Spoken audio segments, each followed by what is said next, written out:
All right. The nice thing I like about this channel is that it's really encouraged me to get into some more printing projects, designing with Tinkercad and all that kind of stuff.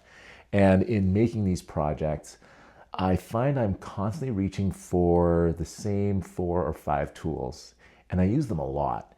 And in preparation for our next semester, I'm thinking I'm going to have to get some more of these tools because these are the things that the students are going to need. And so I thought, why not make this video? So if you are just getting into 3D printing and thinking about what kind of tools might help you out, these are the 5 that I use a lot, and you might find them handy too. All right, first, the digital caliper. Being able to make precise measurements definitely helps minimize the guesswork around specific dimensions. This is certainly true when I am creating parts that are supposed to fit together or clamp together.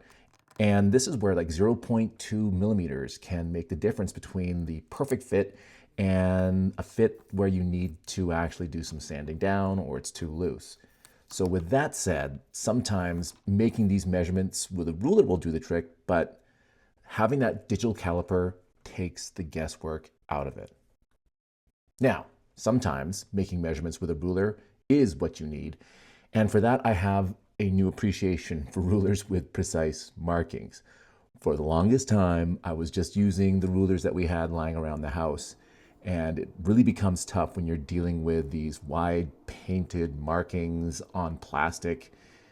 Let's just say I've been very happy with my stainless steel ruler with the precise thin markings there, especially when it comes to measuring out millimeters. So much better.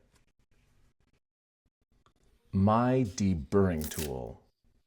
So to help ensure strong adhesion to my printer bed plate, I tend to use brims with my 3D prints. And because of that, when it comes time to remove them, I'm always using the deburring tool just to get that nice clean edge and remove any extra filament there that's meant for support. This is a great tool for cleaning up the edges of your prints. And even without brims, just anything along those edges where the print was in contact with the print bed, deburring tools are great.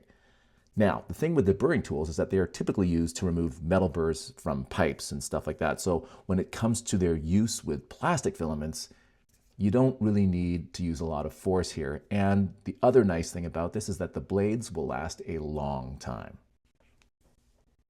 Needle nose pliers.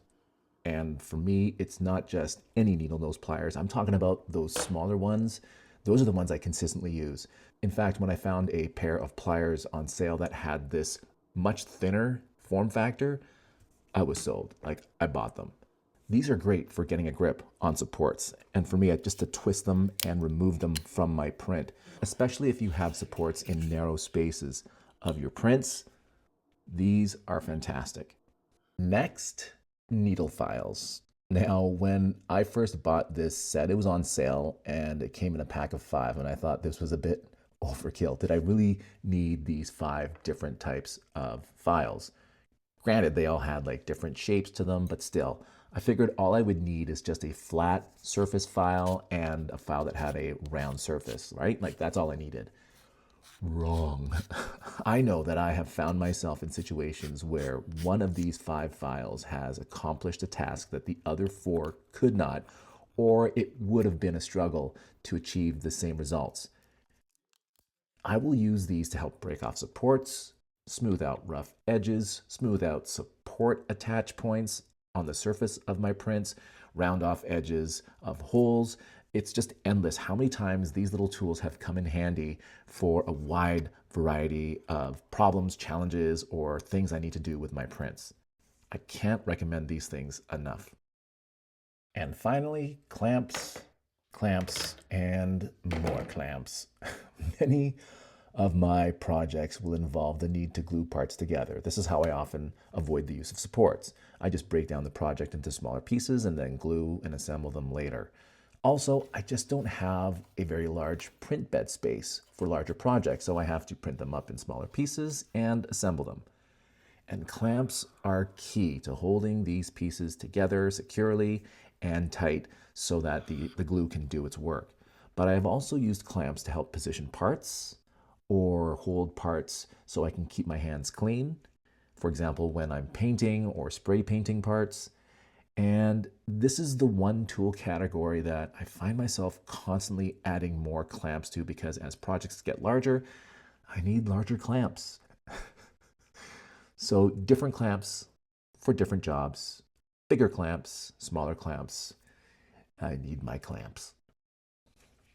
So that's it. For me, that's my list, those 5. And I know that there are many other tools out there, but for me right now, for the projects that I'm doing, those are the 5. Now, there are other tools such as the snips that you get to cut your filaments. I didn't mention that, but that is another tool that I use a lot, but that typically comes with your 3D printer. So hopefully, if you have a 3D printer, you have that already in your toolkit.